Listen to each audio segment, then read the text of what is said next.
La seconde partie de notre débat consacrée ce soir au référendum sur le Brexit, un référendum qui aura lieu dans 15 jours précisément. Ce sera le jeudi 23 juin et le suspense reste entier puisque les partisans du in et du out, à en croire les derniers sondages, sont à égalité. Avant de reprendre ce débat, j'aurais bien, si vous voulez, que l'on écoute le Premier ministre britannique David Cameron. C'était hier soir face toujours à Nigel Farage, qui est le chef du parti UKIP, parti europhobe. Je dirais que la bonne chose à faire, la chose qu'un bon Britannique doit faire, c'est de se battre pour une Grande-Bretagne dans l'Union européenne. Et ne pas choisir la petite Angleterre de Nigel Farage. Ce n'est pas le pays que nous voulons. Ce n'est pas le pays que nous voulons pour nos enfants. Et je ne pense pas que ce soit bon pour notre pays. Donc j'espère que nous voterons pour le maintien le 23 juin. Paul Thompson, vous êtes d'accord, la petite Angleterre, vous êtes d'accord avec David Cameron, le Royaume-Uni finalement va perdre de son influence s'il sort de l'Union européenne? Ça va devenir une petite Angleterre? Je pense que la stratégie en termes de rhétorique de David Cameron, malheureusement, laisse à désirer. Elle consiste en grande partie à traiter comme des enfants les électeurs, d'abord en alignant un aréopage interminable de hautes personnalités du monde entier qui viennent dire que ce sera la ruine totale pour le Royaume-Uni si d'aventure le Brexit l'emportait. On se demande pourquoi il a assumé la responsabilité de permettre ou même de lancer, parce que c'est lui qui est à l'origine du référendum, ce référendum, si les conséquences pouvaient être aussi cataclysmiques. Ensuite, et apparemment, il y a maintenant une perception autour de David Cameron et dans les grands médias comme le Financial Times, que j'ai ici, et le The Economist, que cette stratégie n'était pas très bien vue, car justement, elle provoque une réaction de dépit, mais également de méfiance. Les Britanniques se souviennent très bien qu'autour de l'entrée dans l'euro, il y avait aussi une campagne d'opinion extrêmement agressive et sûre d'elle-même, si je puis dire, disant que le Royaume-Uni souffrirait dans tous les sens et elle ne faisait pas partie de l'euro, alors qu'aujourd'hui, le consensus à travers tous les partis politiques, je crois, est que le Royaume-Uni a bien fait de rester en dehors et surtout, il n'est pas question d'y entrer. Donc, parler de Little England me paraît également pas très bien vu comme stratégie. Pas très bien vu. Virginie Hertz, c'est vraiment un piège quand même qui s'est refermé sur David Cameron. On peut imaginer que s'il perdait ce référendum, il démissionnerait, le Premier ministre britannique? Je ne peux pas parler à sa place, mais j'imagine qu'en tout cas, oui, ce serait extrêmement inconfortable et il ne pourrait pas tenir sur la durée.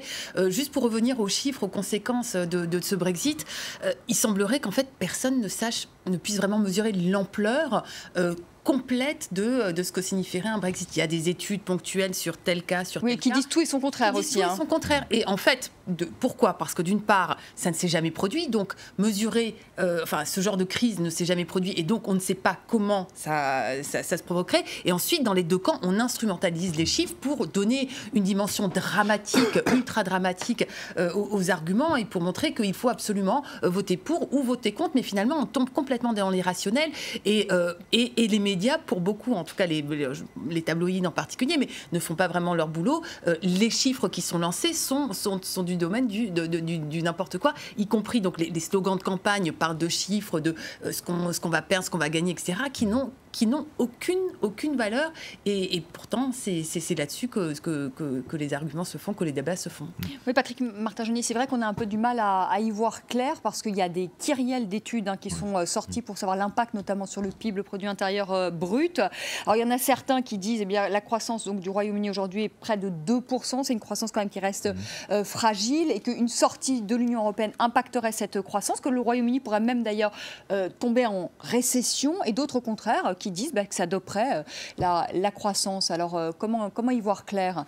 Est-ce qu'on a quand même des indications Oui, on a quand même des indications, parce qu'à court terme, les entreprises, naturellement, si demain, le 24 juin, la Grande-Bretagne sortait de l'Union européenne, d'un seul coup, nous serions dans un vide juridique pour la Grande-Bretagne qui serait obligée de renégocier toute une série d'accords commerciaux, non seulement avec les 27 autres pays de l'Union européenne, mais également avec l'ensemble des pays de l'OMC auxquels l'Union européenne est liée. Donc pour les entreprises, cela entraînerait des frais supplémentaires, des coûts supplémentaires, qui seraient de nature, effectivement, à peut-être altérer la croissance de la Grande-Bretagne. Et alors, il y a ce chiffre qui qui est tombée également hier. Le Royaume-Uni, s'il sortait de l'Union européenne, devrait payer 7 milliards d'euros de droits de douane par an. Oui. Ça aussi, ça impacterait évidemment la croissance et surtout le pouvoir d'achat des Britanniques, parce que c'est eux qui paieront. Oui, tout à fait. Ça va impacter les Britanniques, ça va impacter également la compétitivité des entreprises. Or, on sait que les Britanniques sont très attachés à la compétitivité économique, la première place, une des premières places financières au monde, notamment en Europe. Donc ça va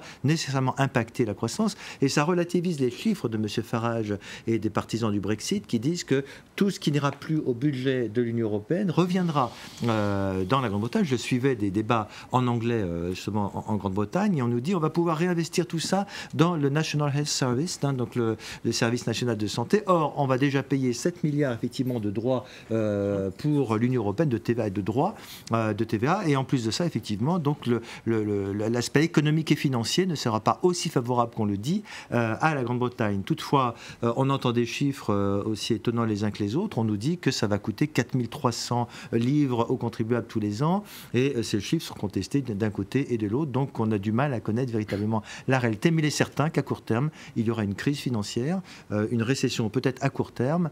Toutefois, je pense que la Grande-Bretagne a les capacités de rebondir après. Mais à moyen terme.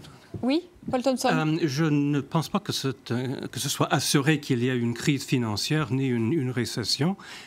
Personne ne sait, à vrai dire, le nombre de variables et d'inconnus est absolument astronomique. Donc, personne ne peut faire de prédictions vraiment crédibles. On peut naturellement se livrer à des hypothèses et ce n'est pas inutile, mais personne ne sait vraiment ce qui va se passer. Je pense que tout le monde sera pragmatique, pas seulement les Britanniques, mais les continentaux également. Est-ce qu'il n'y a pas finalement des visions un peu catastrophiques? Finalement, on posait aussi la question au moment de l'euro, en disant oui, si le Royaume-Uni ne rejoint pas l'euro, ça va leur coûter cher. Et puis au final, il faut dire que sans l'euro, ils s'en sortent très très bien. Merci Anne-Elisabeth Moutet de nous avoir rejoints. On pensait que vous ne viendriez jamais. Oui, moi aussi, je pensais. Il n'y a pas de voie sur berge à Paris et on remarque la différence. Et quand je pense que la mairie de Paris a décidé qu'elle allait supprimer la voie rive droite après l'été, eh ben ça va être rigolo, on va s'amuser. Bon, voilà. En tout cas, on est quand même content que vous soyez venus parce qu'on ne pensait vraiment pas vous voir. Je vous ai entendu déclarer l'Europe étouffe le Royaume-Uni. C'est ce que vous pensez? L'Europe étouffe le Royaume-Uni? Alors, je ne sais pas si j'ai dit ça. C'était repris dans la presse, hein, donc peut-être qu'ils ont transformé vos propos. Alors, c'est forcément vrai. N'est-ce pas? J'en ai pas la moindre idée. Il était 6h du matin quand je l'ai dit dans une autre émission, mais non, l'Europe... Disons, les autorités européennes n'ont absolument pas aidé David Cameron à gagner son référendum. Et ça, je pense que c'est vraiment de la myopie dangereuse parce que se plaindre avant, pendant et après la négociation de février où il a obtenu beaucoup de choses en réalité et se plaindre du fait qu'il défendait les intérêts britanniques. Il est Premier ministre de Grande-Bretagne, c'est tout de même son travail de défendre les intérêts de la britannique et de dire que de toute façon, on pourrait s'en sortir autrement, on contournerait et puis maintenant de dire on va punir l'Angleterre, pas seulement d'ailleurs à Bruxelles, mais en France, à l'Assemblée nationale et en Allemagne, il y a un titre de Der Spiegel qui dit que Großbritannien wird bestrafen, c'est-à-dire puni. Et ben, ça encourage absolument les Anglais à voter non, à voter la sortie de l'Union européenne. Barack Obama a également s'est joint à cette symphonie de voix menaçantes. Mais ça, c'est l'orgueil britannique. Si on n'a pas peur de vous, c'est un peu l'orgueil, un peu sentiment, il faut bien le dire, pardonnez-moi, mais un peu de supériorité des Britanniques. Venez en France. On n'a pas besoin de vous. Venez en France jouer à la même chose pendant une consultation électorale en expliquant, vous verrez ce qui vous arrivera et les Français réagiront de la même manière.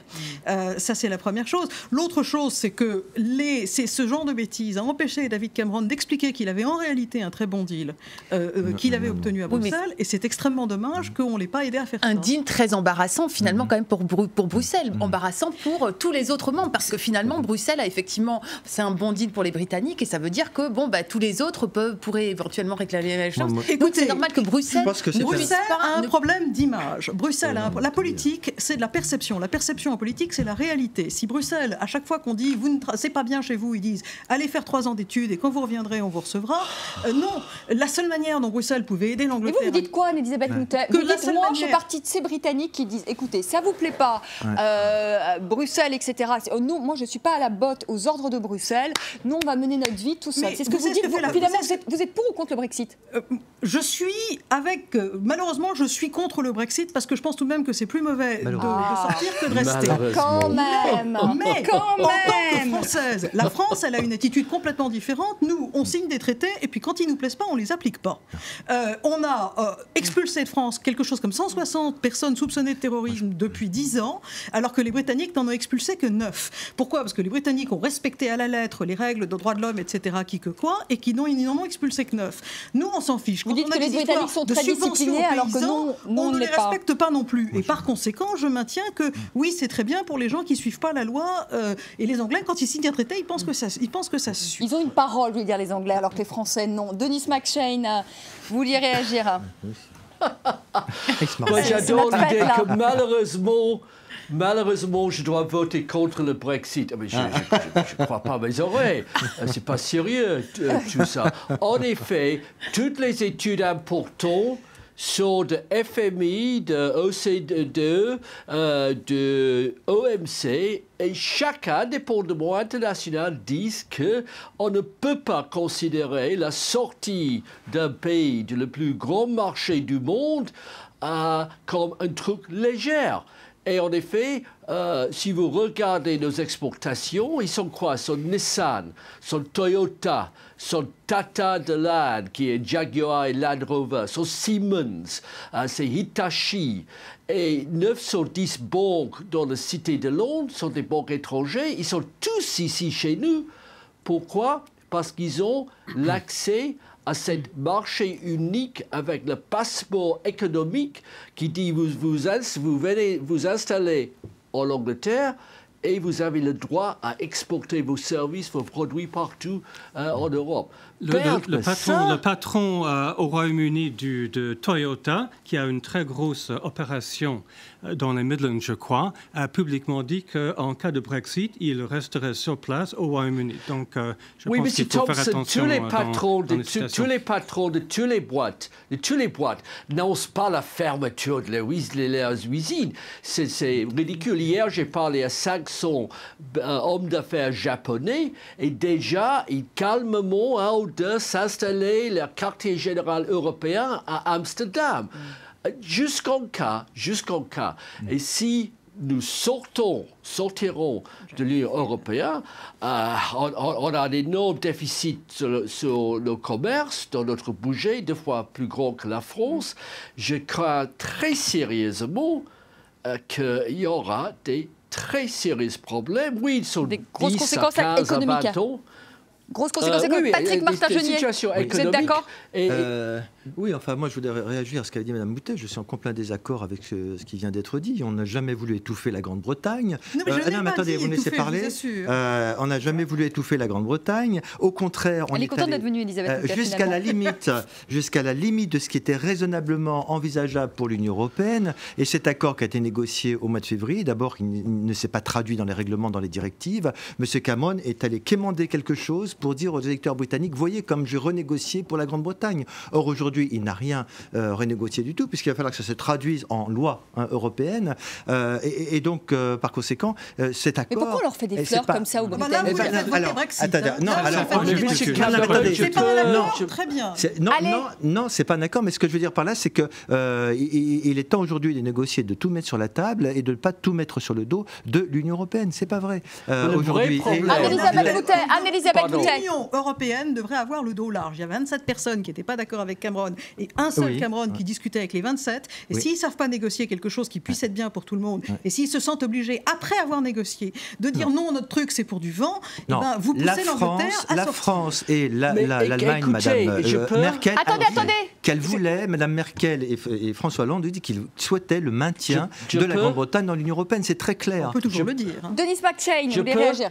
Oui, allez-y. Très simplement, Boris Johnson, le maire de Londres, le chef anti-européen, a dit clairement au Parti conservateur, le congrès du Parti conservateur, nous voulons deux choses. Un, contrôle de leurs frontières, c'est-à-dire stopper la libre circulation des peuples. 2, que notre Parlement peut repudier toute directive européenne. Bien sûr, il n'y a personne à Bruxelles qui peut octroyer c'est deux mondes. Et M. Cameron, le faute de M. Cameron, c'est à partir d'avoir gagné l'élection en mai dernier, c'est-à-dire 2015, il a passé 9-10 mois en bricolant un petit deal de négociation qui ne sert pas à grand-chose. Enfin, un petit deal, Denis McShane, petit deal, c'est quand même un gros deal ce qu'il a quand même dealé. C'est quand même juste énorme. Pardonnez-moi, mais quand on ne fait pas partie de la zone euro et qu'on dit qu'on veut avoir un droit de regard sur les décisions de la zone euro, c'est juste, juste énorme. Madame, on a ça déjà.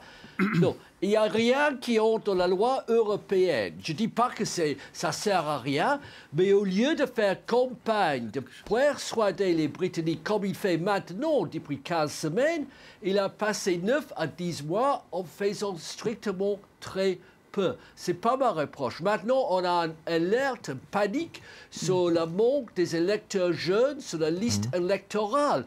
Mais on a eu 9-10 mois à faire en sorte que chaque jeune Britannique aura le droit à voter le 23 juin. On a 15 jours maintenant et on fait panique totale chez le gouvernement. C'est ça ma reproche. Paul Thompson, c'est panique totale là ? Je pense que David Cameron commence à être un peu paniqué. Vous avez eu une petite hésitation sur la réponse. Il a l'air un peu paniqué sur le début de la réponse. Le FT a indiqué qu'il a annulé la réunion du cabinet aujourd'hui et a annoncé une conférence de presse à l'imprévu. Et c'était interprété par le FT, le Financial Times, comme étant un signe de panique. Mais je voulais revenir sur votre échange très intéressant sur le véritable poids et substance de cet accord. Premièrement, je rejette complètement votre suggestion diffamante envers les Européens que cet accord ne veut rien dire, n'a aucun poids. Bien entendu, ce n'est pas un règlement. Je n'ai pas dit qu'il avait aucun poids, j'ai dit qu'il n'était pas encore traduit dans les textes européens. Il a été convenu par le Conseil européen. C'est ma compréhension. Et dans le projet de proposition de la Commission, il était prévu sur ce sujet de suspension pendant 4 ans des allocations. Donc on le rappelle à nos téléspectateurs. Cet accord prévoit donc une suspension sur 4 ans des allocations sociales pour les ressortissants européens qui viennent travailler au Royaume-Uni. Cet accord prévoit aussi un droit de regard sur les décisions prises par la zone euro à laquelle n'appartient pas le Royaume-Uni, et aussi un blocage des décisions prises par les parlements avec 15 voix de blocage. Ça, c'est ce qu'a obtenu David Cameron, ce qui est juste énorme. C'est énorme, absolument. Ce que je veux dire, c'est que... terminer, si vous permettez. Et d'ailleurs, il est intéressant de remarquer qu'Angela Merkel a dit que l'Allemagne allait étudier la mise en place d'une restriction similaire pour l'Allemagne en ce qui concerne cette suspension. Exact. Donc c'est vrai que c'était considérable, ou même énorme. Je pense qu'on peut le dire. Pour moi, cette première clause est contraire au traité mais il y avait un européen. problème de gap, comme on dit en anglais, d'écart entre l'attente et la réalité. Effectivement, les conservateurs ont laissé entendre qu'ils pourraient renforcer le droit de veto, ce qui était trop imaginé. Et également, ils ont parlé d'une prééminence des tribunaux anglais par rapport aux tribunaux européens. Oui, mais finalement Patrick Martaggioni, est-ce que le problème aussi, est-ce qu'on n'a pas fait trop de fleurs, nous, Européens, au Royaume-Uni? Est-ce que finalement, pourquoi on leur fait des cadeaux comme ça? Au nom de quoi? Et surtout, est-ce qu'on ne met pas en péril l'avenir de l'Europe, c'est-à-dire une dislocation de l'Europe? Parce qu'en effet, quand l'Allemagne commence à demander finalement les mêmes choses que ce qu'a obtenu Cameron, est-ce qu'on ne va pas avoir une dislocation de l'Europe? Est-ce qu'on n'est pas responsable aujourd'hui de ce qui se passe? Peut-être que la réalité a changé. Quelle réalité a changé? La réalité européenne a changé. Excusez-moi, mais la question m'était posée. Ah oui, excusez-moi. Non, mais ce que je veux dire par là, c'est qu'on est en train aujourd'hui de détricoter l'Europe, tout ça pour faire plaisir à certains pays de l'Union européenne, et on ne sait plus ce qu'on fait ensemble. Et parce qu'on veut à tout prix que la Grande-Bretagne reste dans l'Union européenne. Oui, mais particulièrement aux Britanniques, on fait plaisir. Pourquoi? S'ils veulent partir, qu'ils partent, on a envie de leur dire. Oui, mais les responsables politiques n'osent pas prendre une telle décision. Et par conséquent, je voulais simplement dire que la partie... Ça coûte très cher à l'Union européenne. En fait, la peur, c'est que s'il y a un Brexit britannique, effectivement, certains autres pays demanderaient effectivement la séparation. C'est ça, en fait, la peur. C'est la peur de la dislocation de l'Union européenne. Anne-Elisabeth Houtet, est-ce qu'on arrive bientôt au terme de ce débat?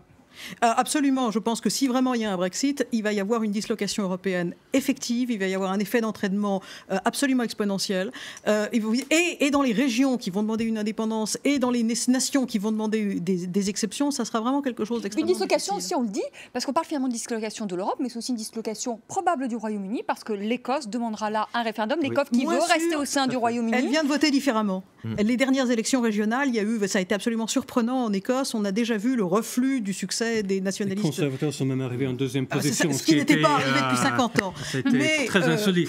Plus largement, vous dites, mais pourquoi est-ce qu'on leur fait des fleurs? Les Anglais disent, la réalité du monde a changé, il faut nous adapter à la réalité du monde actuel. La réalité, c'est parfaitement compréhensible. L'idée qu'il y a une espèce d'idéal fondé dans le béton et qui disent, l'Europe, c'est comme ça, il ne faut jamais que ça change. Une Europe, un ensemble politique évolue. Justement, c'est pour ça qu'on fait des changements de la Constitution en France régulièrement, parce que la réalité évolue. Donc il ne faut pas reprocher aux Britanniques de dire le monde est différent. Oui, mais on ne met pas en cause la 5e République. Dans le fond, les Britanniques, ils n'ont jamais aimé l'Europe, ils sont plus tournés vers les États-Unis. Oui. Ça fait des années, ils nous méprisent un peu, ils méprisent. Non, ça c'est pas vrai. Pas du tout. Cliché. Non. Cliché. C'est pas vrai du tout. C'est notre cliché et complexe d'infériorité qui vraiment n'est pas mérité.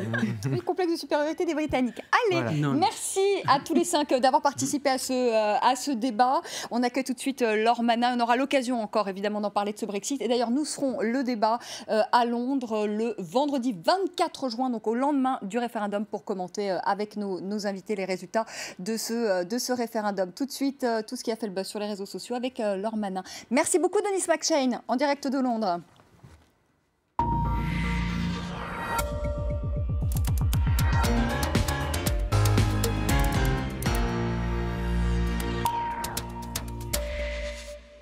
Bonsoir Laure. Bonsoir Vanessa. Tout ce qui a fait le buzz sur les réseaux sociaux, et on commence par quoi ce soir? Par le Brexit justement. Voilà. On est à propos. Alors évidemment, ce sont les derniers jours avant le 23 juin. Les partisans, les opposants au Brexit jettent leur dernière force dans la bataille. Il y a eu hier soir à Londres ce débat entre David Cameron et Nigel Farage de UKIP. Un débat sur lequel ils reviennent évidemment sur les réseaux sociaux, notamment Nigel Farage qui dit « J'espère que le 23 juin ne sera pas simplement le jour de l'indépendance pour le Royaume-Uni. J'espère qu'il amènera la fin du projet européen. » Un tweet assez fort, assez violent, qui en agace un certain nombre. Ce tweetos a exhumé un ancien tweet de Nigel Farage. On ne va pas se laisser mener par le bout du nez par des vieux hommes qui n'ont pas été élus et qui dirigent le Royaume-Uni. Votons pour le départ le 23 juin. Et justement, Nick Pettigrew souligne que Nigel Farage, il a 52 ans et il n'a jamais été élu sur les 7 fois où il a essayé d'être justement élu au poste de membre du Parlement. Le Brexit, c'est également la question que vous évoquiez à l'instant, de la dislocation. Et alors, il y a évidemment au sein du Royaume-Uni, avec les Écossais que vous mentionniez il y a un instant, il y a aussi les Irlandais qui sont les proches voisins du Royaume-Uni et qui s'inquiètent. Ils s'inquiètent pour pas mal de raisons, souligne la Croix. Pour des raisons économiques, puisqu'ils ont de très fortes relations économiques avec Londres. Et si le Royaume-Uni sort de l'Union européenne, ça veut dire rétablissement des frontières, des droits douaniers et par conséquent un fort impact sur l'économie irlandaise, alors que l'Irlande se remet tout juste de la crise de 2008 qui l'avait très fortement impactée. Autre question que souligne la Croix, est-ce que ça ne va pas faire une dichotomie entre les Irlandais du Nord, donc qui sont rattachés au Royaume-Uni, et les Irlandais du Sud qui ne les sont pas, sachant que les Irlandais du Nord sont plutôt pour rester dans l'Union européenne et que donc ça ferait une grosse différence entre Belfast qui veut rester dans l'Union européenne et si le non l'emportait, Londres qui en sortirait. Et dans ce cas-là, la Croix se pose la question, est-ce que ça ne pourrait pas ouvrir la voie à un référendum pour la réunification de l'Irlande du Nord et de l'Irlande du Sud? Dans Libération, la question se pose sur les jeunes. On parlait des jeunes qui peuvent faire pencher la balance. Voilà, qui ne se sont pas inscrits ou pas assez en tout cas. Ils sont plus généralement favorables au maintien dans l'Union européenne du Royaume-Uni et ça a beaucoup inquiété les partisans du Brexit parce que figurez-vous que le site pour s'inscrire au référendum a été pris d'assaut hier soir. C'était mardi 23h59, la deadline, la date limite pour s'inscrire. Le site a été pris d'assaut, 500 000 personnes se sont connectées en même temps. Ça a tout fait planté. Alors du coup, inquiétude des partisans qui ont demandé la prolongation de la possibilité de s'inscrire. Ça a été accordé, donc ce sera un ouf de soulagement puisque dans Libération, Sarah Picard insiste sur le fait que les jeunes, s'ils votent, pourraient faire basculer en faveur du non au Brexit, c'est-à-dire le maintien dans l'Union européenne. Elle souligne que si 1% des 18-25 ans votent, alors le non pourra l'emporter. Je vais juste vous laisser très rapidement sur une petite vidéo très parodique, assez rigolote, qui a été faite par le Huffington Post. Ça s'appelle Amour, gloire et Brexit, donc inspiré de la série Amour, gloire et beauté, où les personnages incarnent chacun un partisan ou un opposant. Brandon, lui, c'est le Royaume-Uni qui veut sortir de l'Union européenne. Sa femme, alors j'ai oublié les prénoms, Pamela, pardon, elle, c'est l'Europe. Elle essaie de lui faire comprendre qu'il faut qu'ils restent ensemble. C'est une rupture entre les deux personnages sur le fond de rupture entre l'Europe et le Royaume-Uni. Allez, on regarde la vidéo. On ne peut pas la regarder. On peut pas la regarder. On peut le regarder, mais je crains qu'on voit la pub, alors je préfère pas vous la montrer. Là, vous nous avez très bien vendu l'histoire, mais ça tombe un peu à l'eau. Il faut la regarder sur le site du Huffington Post. Voilà. Allez, on ira voir. Merci beaucoup. Merci Laure Manin. Merci encore à tous les 5 d'avoir participé à ce débat. Merci à Denis McShane qui était avec nous en direct de Londres. Très belle soirée. Je vous retrouve demain soir à partir de 18h, heure de Paris. Tout de suite, le journal.